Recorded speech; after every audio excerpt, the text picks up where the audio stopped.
Seigneur, à toi la gloire, mon Dieu, je te loue, Seigneur, à toi la gloire, mon Dieu, je te loue, Seigneur, à toi la gloire, mon Dieu, je te loue, Seigneur, aïe, aïe, aïe, aïe, aïe, aïe, aïe, aïe,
Jésus le fera pour toi.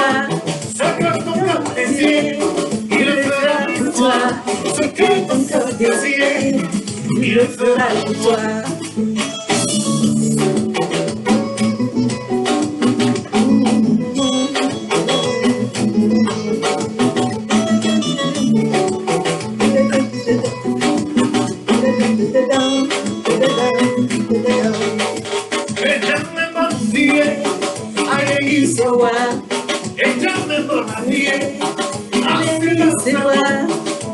Bien-aimé, Dieu, tu viendras à moi pour danser pour ce que Dieu a fait pour moi et qu'il fera aussi pour toi.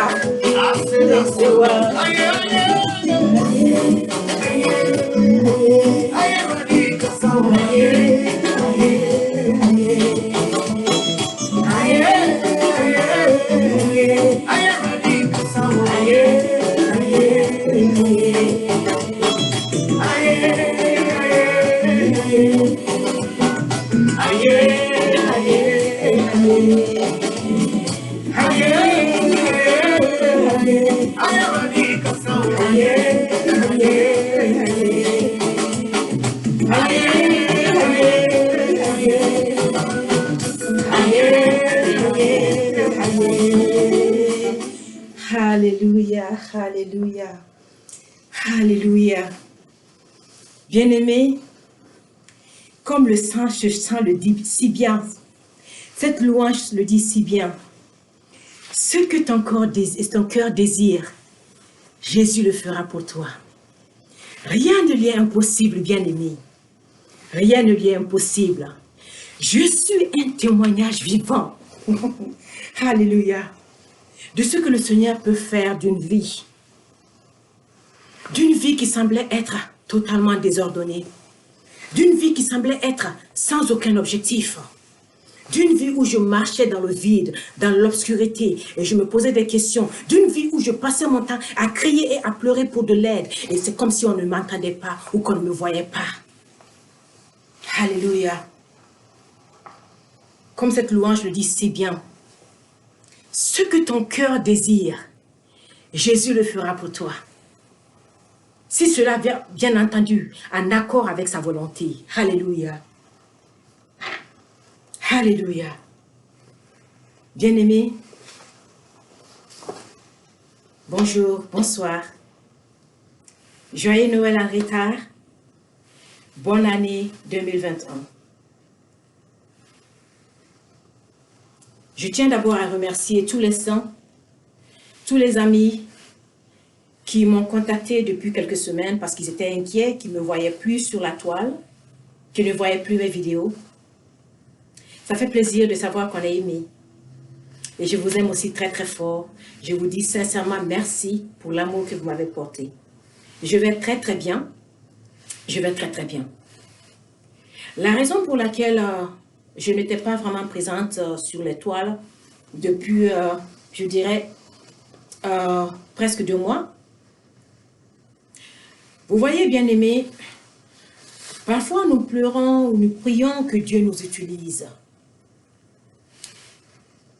Mon conseil aujourd'hui, c'est que lorsque tu pries cette prière, que Dieu puisse t'utiliser, sache aussi que lorsque le temps pour lui de t'utiliser arrive, il peut t'envoyer où il veut, quand lui plaise. Alléluia. Et c'est ce qui m'est arrivé. En début du mois de novembre, j'ai commencé à me sentir, je ne dirais pas malade, mais je sentais des vibrations au sein de moi. Et dans ma marche avec Jésus, j'ai compris que lorsqu'il veut me donner un grand message ou qu'il veut m'amener à un niveau supérieur pour attirer mon attention, c'est comme ça que cela commence en général avec moi. Et donc, en mi-novembre, j'ai commencé à sentir ces mêmes vibrations, ce sentiment où même quand je me couche pour dormir, je n'arrive pas à dormir en entier. C'est comme si je suis en attente de quelque chose. Et donc, cela a duré pendant, je crois, 4-5 jours. Et à cause de cela, j'ai décidé d'appeler mon beau-frère en Côte d'Ivoire, le pasteur Eric Abo Akobé. Et je prie de temps en temps avec lui. Nous prenons des temps de jeûne aussi, lorsque son église est en temps de jeûne. Des fois, je les joins aussi.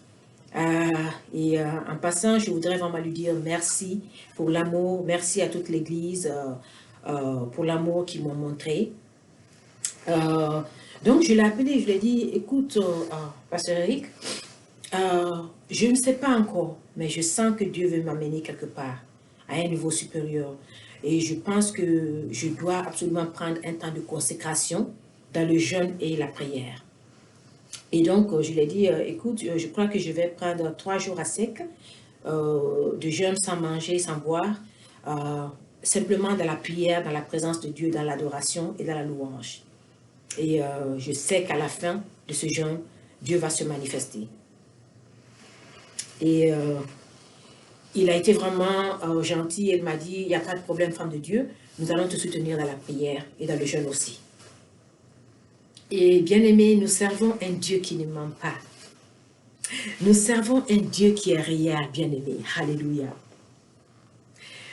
Et donc, immédiatement, j'ai commencé ces 3 jours de jeûne à sec. Et au bout du 3e jour, l'Esprit de Dieu m'a parlé et m'a dit que les écluses des cieux sont ouvertes maintenant et qu'il me donne maintenant son accord et sa permission pour repartir au Mali, qui est mon pays d'origine. Pour ceux qui ne connaissent pas mon histoire, c'est vrai que je suis américaine maintenant, je vis aux États-Unis, ça fait bientôt 19 ans. Mais mon pays d'origine, en fait, c'est le Mali, en Afrique de l'Ouest. Je suis née au Mali, grandi dans plusieurs pays. Et Dieu m'a parlé ce jour-là, à la fin de ces 3 jours à sec, pour me dire que c'est le moment pour toi de repartir au Mali après 14 ans d'exil forcé. Au fait, le titre de mon message aujourd'hui, comment le pouvoir divin de Jésus m'a réconcilié avec ma famille. Alléluia. Alléluia. Et m'a ramené à mon pays d'origine après 14 ans d'exil forcé. Alléluia. Comment le pouvoir divin de Jésus m'a réconcilié avec ma famille et m'a ramené dans mon pays d'origine, le Mali, après 14 ans d'exil forcé. Alléluia. Bien-aimé, lorsque le Seigneur m'a parlé ce jour-là, en mi-novembre, pour me dire de repartir dans mon pays et qu'il va me réconcilier avec ma famille, la première des choses, j'étais choquée parce que, comme je dis, étant du Mali, je suis née d'une famille musulmane, très pratiquante. Et le fait que j'ai donné ma vie au Seigneur Jésus, en 2005, a amené une séparation très très pénible entre ma famille et moi. A fait en sorte que, il y a 9 ans, lorsque j'ai voulu me marier et que j'ai appelé ma famille pour leur dire que je vais me marier, avant même que je n'appelle ma famille, ma grande sœur qui est au Canada était allée à Bamako, au Mali, en congé. Et quand elle est revenue, elle m'a appelé sur le champ, elle me dit, petite sœur, je vais te donner un conseil. Mais bien aimé, je remercie le Saint-Esprit pour la sagesse divine qu'il nous donne.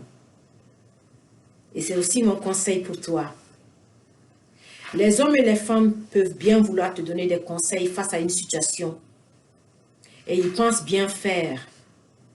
Mais ma soeur, mon frère, ma prière pour toi est que lorsque les hommes et les femmes te donnent des conseils, que tu apprennes à aller à genoux pour chercher la face de Dieu, afin qu'il te donne, alléluia, sa décision finale.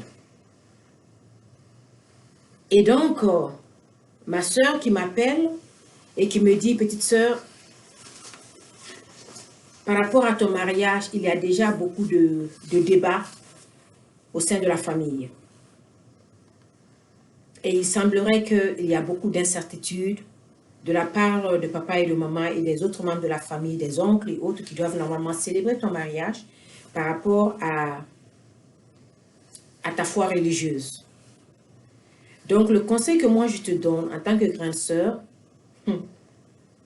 est que lorsqu'ils vont t'appeler pour te demander quelle est ta religion actuelle, que tu mentes et que tu dises que tu es musulmane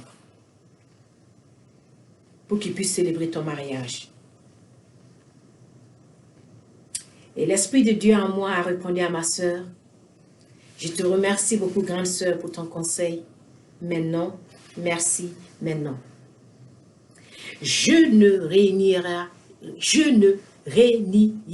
jamais le Seigneur Jésus.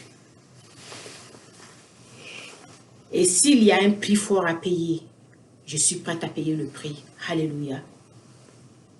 Alors la réponse de ma sœur m'a été que, dans ce cas, sois prête à prendre les conséquences qui vont venir.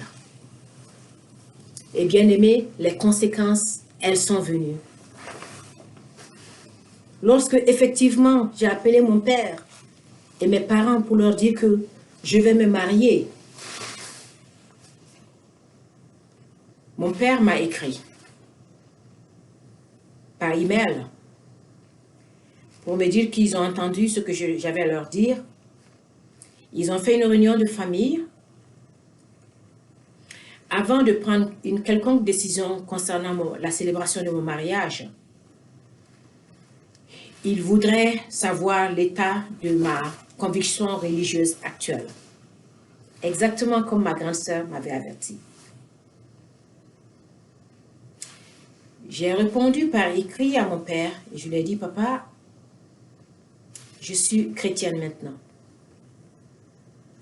L'homme qui veut m'épouser est chrétien, non seulement chrétien, mais un serviteur de l'Éternel. Ça a pris quelques jours avant que je ne reçoive la réponse de papa. Et la réponse écrite par email a été qu'il a pris la réponse que j'ai donnée pour amener au conseil de famille et que la décision que j'ai prise de devenir chrétienne a déshonoré la famille, les a déshonorés et par conséquent, ils ne peuvent célébrer mon mariage. Donc, que je me considère comme non-membre de la famille à partir de maintenant. Et que lui, en tant que papa, je l'ai déshonoré par mon choix. Donc, il lave ses mains de tout ce qui concerne ma vie. Cela a été le dernier contact que j'ai eu avec mon père. Cela datait de 9 ans.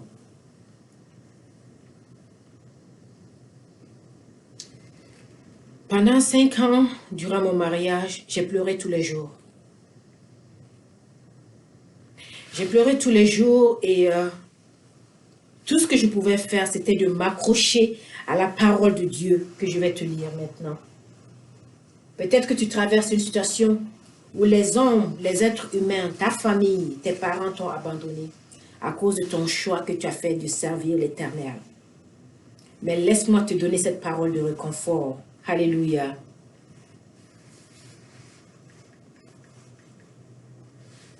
Je lis la parole de Dieu dans le livre de Psaume 37, verset 3. Confie-toi en l'Éternel et pratique le bien. Aie le pays pour demeure et la fidélité pour pâture. Fais de l'Éternel tes délices et il te donnera ce que ton cœur désire. Recommande ton sort à l'Éternel. Mets en lui ta confiance et il agira. Il fera paraître ta justice comme la lumière et ton droit comme le soleil à son midi. Garde le silence devant l'Éternel et espère en lui. Ne t'irrite pas contre celui qui réussit dans ses voies, contre l'homme qui vient à bout de ses mauvais desseins. Laisse la colère, abandonne la fureur, ne t'irrite pas, ce serait mal faire. Alléluia. Bien-aimé, pendant les 5 premières années de mon mariage, où je ne faisais que perdre les grossesses,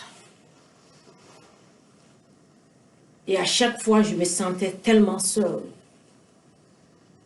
sans aucun membre de famille à côté de moi, sans la possibilité de pouvoir parler à mes parents, de pouvoir me confier à eux. Alléluia.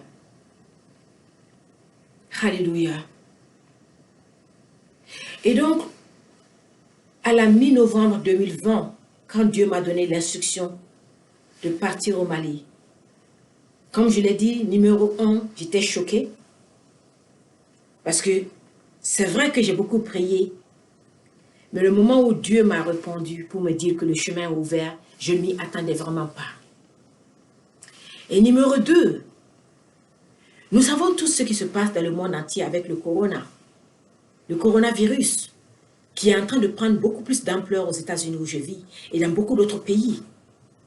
Alors pour que Dieu me dise, en ce moment où il y a tellement de morts par rapport à cette maladie, qu'il me dise que c'est ce moment qu'il choisit pour que je traverse des frontières des nations pour pouvoir arriver au Mali, j'étais vraiment choquée.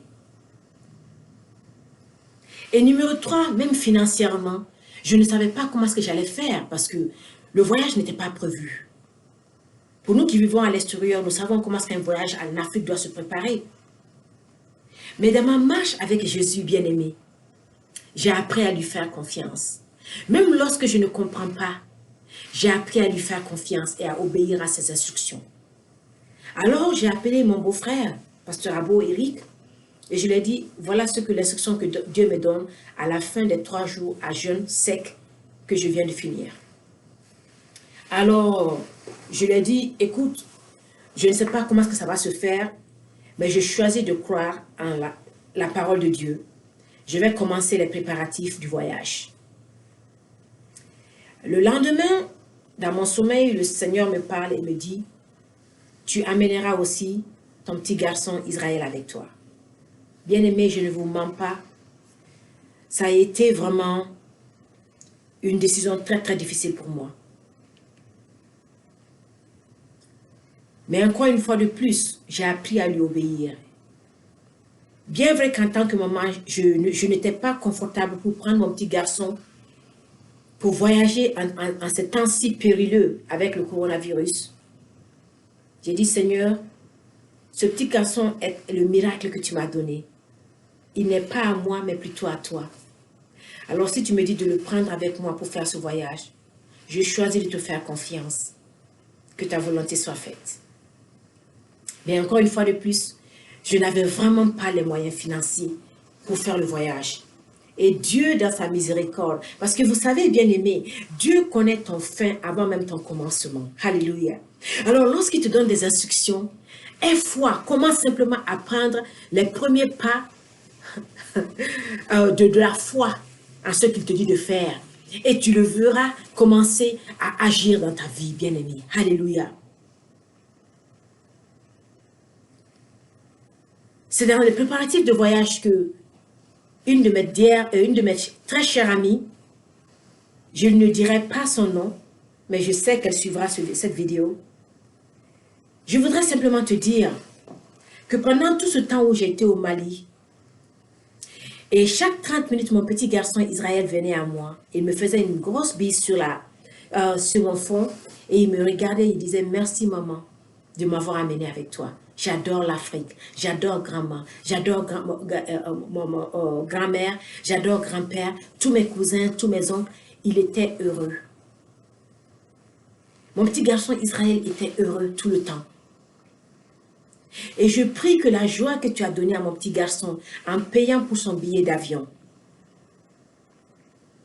que les anges de Dieu se rappellent de toi et que pour le reste de ta vie, oh ma chère sœur en Jésus, que ta vie soit un sujet d'émerveillement, que toi-même à chaque 30 minutes, tu puisses courir au Seigneur pour dire « Ah, merci Jésus d'avoir changé l'histoire de ma vie pour ce que tu as fait pour Israël. » Je t'aime très fort et je prie que Dieu me donne la grâce de ne jamais oublier tout ce que tu as fait pour moi.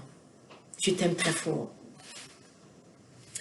Alors, le Seigneur a touché cette amie à moi qui a payé le billet de l'enfant. Et même avant de quitter les États-Unis, Dieu m'a donné des instructions par rapport à comment est-ce qu'il veut que je rencontre ma famille, comment est-ce que je dois me conduire pendant tout le séjour. Et vous voyez, bien aimés, nous sommes en train de rentrer dans une nouvelle saison où Dieu va commencer à se manifester à nous sous une forme que nous n'avons jamais vue. Et pour nous garder humbles, il ne se révélera pas entièrement à nous. Ce sera comme des pages de feuilleton. Il te donnera peut-être juste une simple petite instruction, sans autre grand détail. Je prie que Dieu puisse te donner la sagesse comme il me l'a donné lorsqu'il a commencé à me donner les instructions une à une, par petites pièces. Et qu'il puisse te donner la grâce de pouvoir suivre ces instructions-là, de ne pas le questionner, mais juste de suivre ces instructions et tu verras sa gloire dans ta vie. Alléluia. Comme il m'a montré sa gloire en décembre et cette année-là, en janvier. Alléluia. Et donc, les préparatifs du voyage ont été vraiment semés de beaucoup d'obstacles, de beaucoup d'embûches. Mais le Seigneur a vaincu tous les obstacles. Je remercie aussi les saints, les frères et sœurs en Jésus, et même les autres frères et sœurs d'autres religions qui m'ont tenu vraiment, Israël et moi, en prière pendant tout le temps du voyage. Alléluia. Que Dieu se rappelle de vous et de votre bonté. Alléluia. Et donc, selon les instructions du Seigneur, lorsque l'avion a atterri à Bamako, maman n'est pas venue nous accueillir à l'aéroport parce qu'il faisait vraiment tard. Il était presque 1 h du matin. Donc, c'était mes 2 frères qui sont venus nous accueillir à l'aéroport. Et quand nous sommes arrivés chez maman, elle était arrêtée au bord du salon, à la porte du salon, en train de nous attendre. Et comme Dieu me l'avait dit, il m'avait montré avant que j'arrive à Bamako, comme Jacob l'a fait, lorsque, après tant d'années d'exil, après qu'il ait volé le doigt d'aînesse à son frère jumeau Esau, qui avait juré de le tuer le jour où il le reverra, Et qu'après tant d'années d'exil, Dieu a ordonné à Jacob de revenir à sa terre natale. Et la veille de sa rencontre avec son frère jumeau Esau, il a rencontré le Seigneur. Et Dieu a changé son histoire. Il lui a donné des instructions, il lui a donné la sagesse divine. C'était cette même instruction que le Seigneur m'avait donnée. Alors, lorsque j'ai vu ma mère arrêtée au bord de son salon, je suis venue à elle et je me suis mis à genoux comme Esau. Je me suis mis totalement à genoux à terre et j'ai attrapé les 2 pieds de ma mère. Bien-aimés, nous servons un Dieu vivant. Nous servons un Dieu vivant. Alléluia. Lorsque Jacob a fait cette gesture, qui était une instruction divine de Dieu, en s'abaissant devant son frère, Dieu, dans sa miséricorde, a fait tomber toute la colère qui était dans son frère. Tous les plans de tuer Jacob, que son frère avait nourri après tant d'années, la main de Dieu a effacé tout cela. Et c'est ce que le Seigneur Jésus a fait pour moi. Cette nuit, lorsque je me suis mis à terre, à genoux, et que j'ai attrapé les 2 pieds de ma mère. Alléluia. Elle était très surprise. Et elle m'a relevée pour me dire, ma fille, lève-toi. Elle m'a prise dans ses bras. Dieu m'a donné cette même instruction le lendemain quand je suis allée voir mon père avec mon petit garçon Israël. Lorsque j'ai fait ce même geste d'humilité, mon père aussi m'a relevé. Et immédiatement, il s'est tourné vers mon petit garçon. Il l'a pris avec les 2 mains, il l'a mis sur son dos et les 2 ont commencé à chahuiter. Bien aimé, j'ai regardé cette scène et j'ai dit, cette histoire de Jésus, cette histoire de Jésus,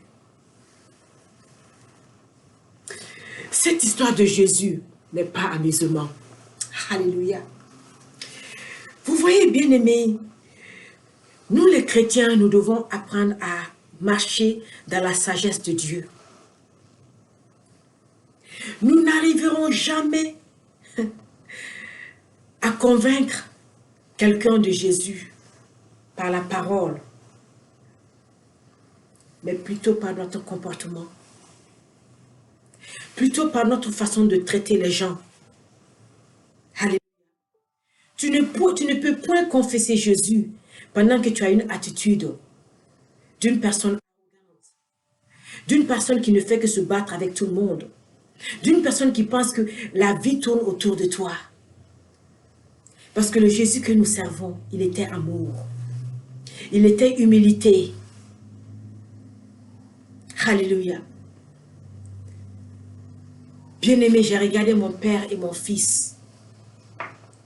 Je partagerai quelques vidéos plus tard sur la toile. J'ai vu la gloire de Dieu. J'ai vu comment est-ce que le Seigneur peut opérer dans la vie d'une personne lorsqu'on choisit de le suivre, quel que soit le prix, bien-aimé. Quel que soit le prix. Mon séjour à Bamako a été très très court. Certains de mes amis actuellement à Bamako seront surpris d'entendre que j'y étais.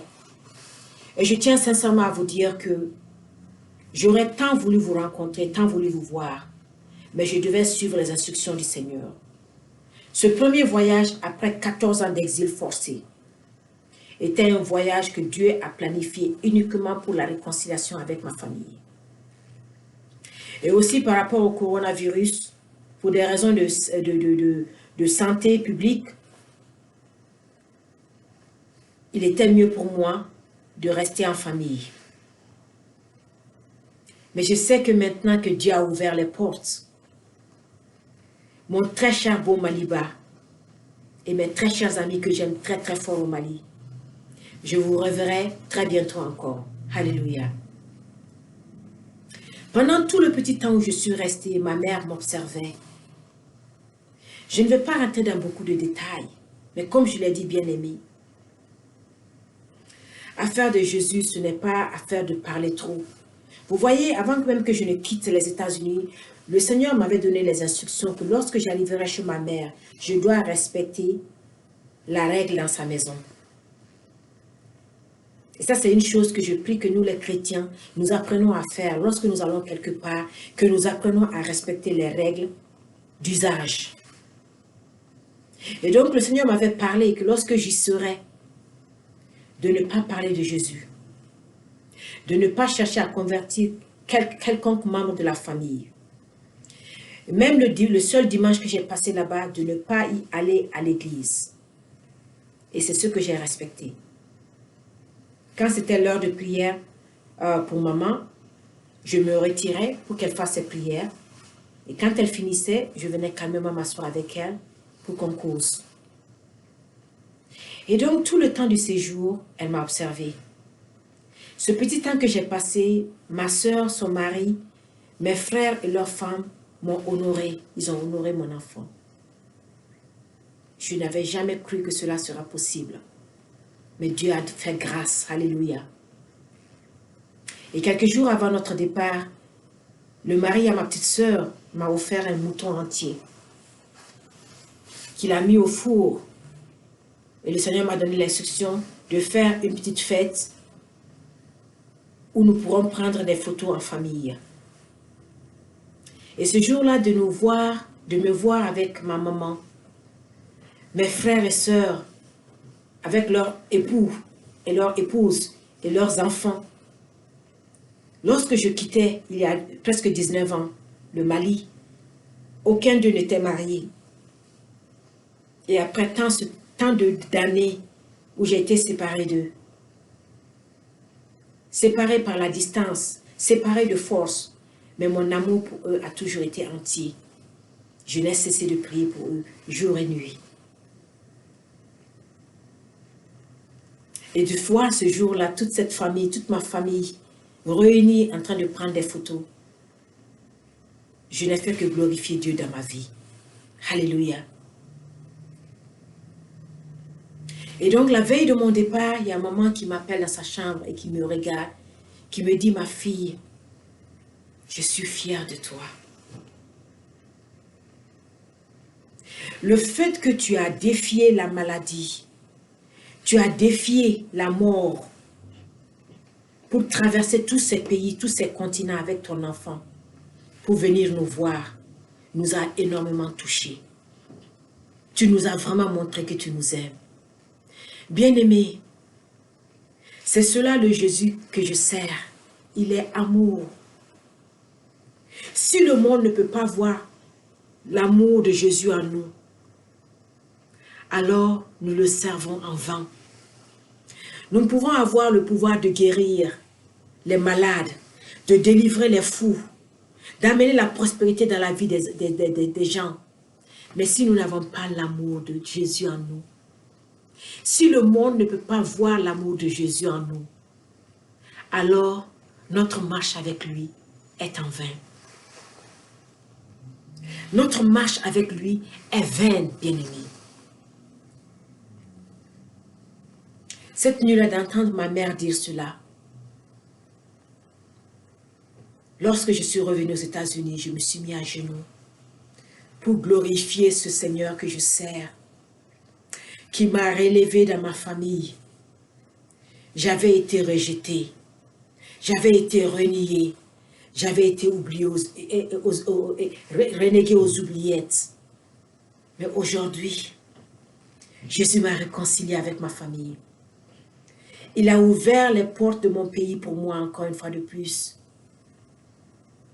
Et je prie que ce Dieu que je sers, que tous les obstacles que l'ennemi a mis dans ta vie, que Dieu combatte tous les combats secrets pour toi dans ta vie, au nom de Jésus.